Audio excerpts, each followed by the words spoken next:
2000-luvulla teknisiä rajoitteita ei PC:llä käytännössä enää ole, rajana on oikeastaan vain mielikuvitus. Tämän myötä demot ovat kehittyneet hyvin erilaisiin suuntiin. Jotkut tekevät musiikkivideon kaltaisia kokonaisuuksia, jotkut perinteisen tyylin demoja ja toiset luovat työlleen keinotekoisia rajoja. Esimerkki jälkimmäisestä on saksalaisen Farbrausin Debris, joka on vain 177 kilotavun kokoinen demo, jossa kaikki sisältö on generoitua.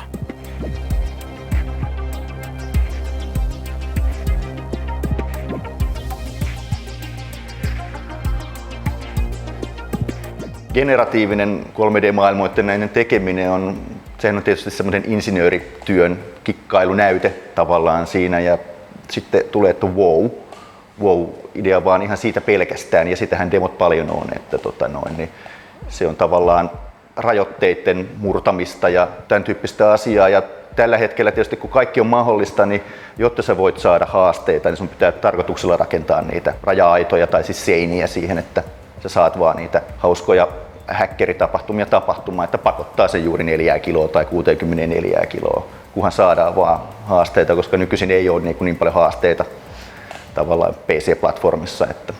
Debris on teknisesti erittäin tämmöinen merkittävä ja niin kuin tämmöinen uusia rajoja kyllä uurtava demo, että kyllä niin kuin hämmentää, miten ne on saanut niin pieneen tilaan niiden äänigeneraatioalgoritmit varsinkin, että olin tosi vaikuttunut, kun siinä alussa tulee silleen liikenteen ääniä ja metroääniä ja siis kaikkea sellaisia ambienttiääniä, jotka on tunnetusti kyllä hyvin vaikeita niin kuin syntetisoida.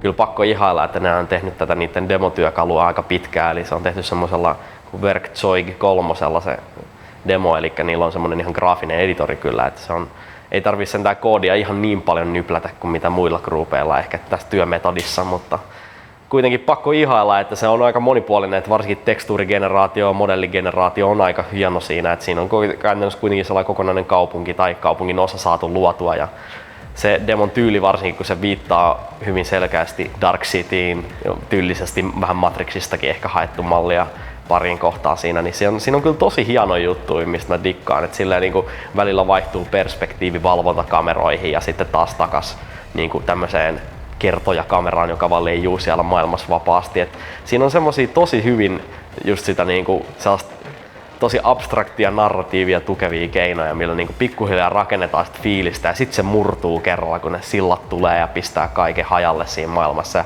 kaikki vaan menee palasiksi, niin se on kyllä niinku äänenkin puolesta sama, että se alkaa semmoisella tosi rauhallisella ambientilla ja pikkuhiljaa se rakentuu semmoiseksi paljon aggressiivisemmaksi, että kyllähän ehdottomasti tykkäsin tosi paljon siitä, että kyllä se on siltä ryhmältä niin ehkä mun yksi suosikki tuotantoja. Niin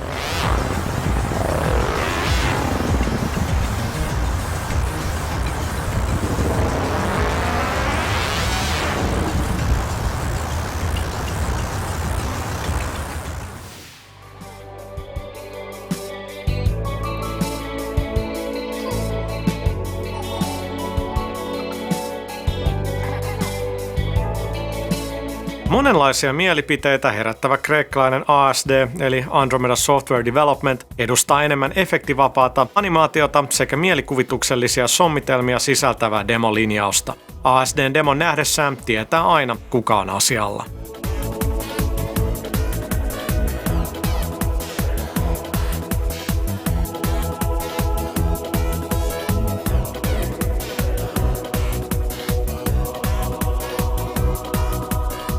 Life Force on loistava esimerkki tästä taiteellisesta suuntauksesta parhaimmillaan, koska taiteellisella suuntauksella voidaan tehdä myös ihan hirveä skeidaa, jossa on kunnon häröleijunta musiikkia eikä mitään pointtia. Demo voi olla visuaalisesti todella kaunis, mutta minä en saa siihen mitään otetta, jos sellainen soundtrack vaan leijuttaa ja tulee säröääntä. Ja minun mielestäni yhdistää aivan loistavasti. Siihen tiivistyy tämä demotaide, visuaalinen, audiovisuaalinen elämys, joka toimii alusta loppuun.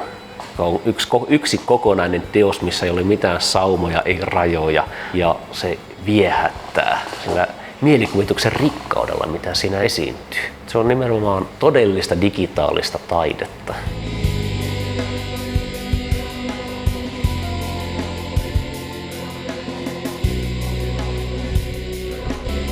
Siinä on tosi hienosti yhdistelty varsinkin 3D:tä ja siinä on yhdistetty videoelementtejä. Ja siinä on tosi hienoja sellaisia visuaalisia kohtia, sellaisia jippoja, mitä on hyvin hyödynnetty kaikki uuden 3D-raudan kaikki eri featureille tosi innovatiivisella tavalla. Että siinä demossa varsinkin itselleen merkittävä oli se, että se oli graafisesti panostettu tosi paljon, että siinä kyllä näki, että graafikot oli kyllä tehnyt tosi pitkään ja hartaasti ja hyvin töitä. Että se oli kyllä sillä, että se ei juurikaan toistanut itseään.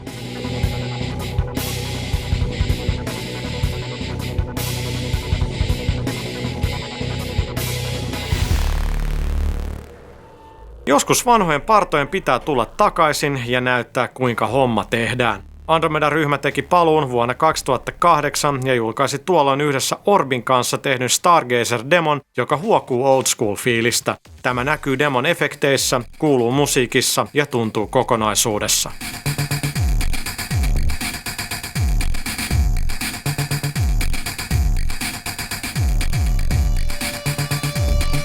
Orbin ja Andromeda Stargazer-demosta tykkäsin todella paljon. Siinä myös huomasi, että siinä oli vanhaa porukkaa ollut mukana tekemässä. Siinä oli sitä, jollain tavalla siinä oli sitä vanhaa tavaraa mukana, mutta myös, että siinä oli uutta ideaa. Vanhaa tavaraa tehty uudella idealla.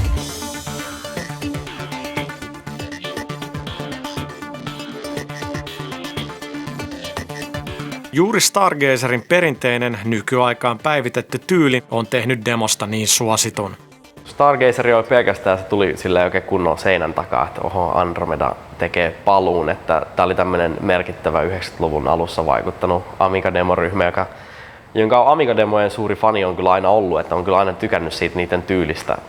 Vaikka ne on hyvin perinteisiä, on aina ollutkin, että niissä on hyvin pitkälti ollut sit efektiä ja efektin perään, mutta niissä on yleensä ollut hyvin sellainen koherentti se tyyli, että se ei silleen katkeile keskeltä yhtäkkiä ja vaihu ihan toisenlaiseksi, sanotaanko.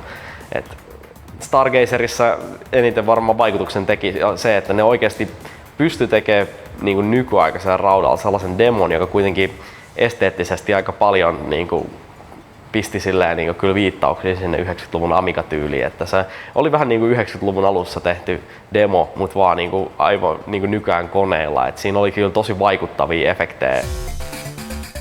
Siinä oli muun muassa se 3D-fraktaali, se Menger Sponge zoomeri siinä yhdessä kohtaa, niin se oli semmoinen, mistä itse ainakin dikkasin heti välittömästi, koska ne fraktaalit iskee mulle aina, varsinkin 3D-fraktaalit, jos ne on hyvin tehty ja silleen saumattomia ja niistä on saatu visuaalisesti mielenkiintoisen näköisiä, niin niissä on aina semmoista tiettyä tajunnan räjäyttäjää, kun katsoo vaan semmoista, että tietää, että toi vaan voi mennä tuossa loputtomiin ja zoomailla. Ja niissä on semmoista tiettyä vaikuttavuutta, mä oon aina tykännyt katsoa niitä.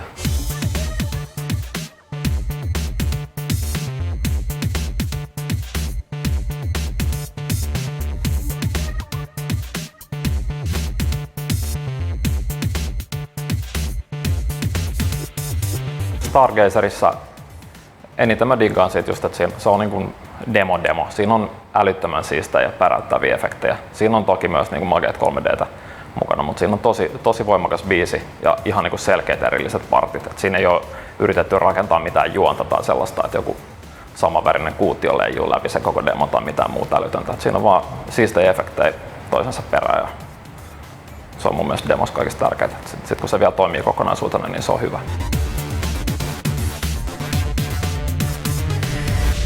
Oli demon tyyli mikä tahansa, niin demoskene elää koko ajan, etsii uusia alustoja, joilla toimia. Juuri demoskenen tapa koko ajan löytää ja luoda itsensä uudelleen, pitää sen elävänä ja takaa sen tulevaisuuden.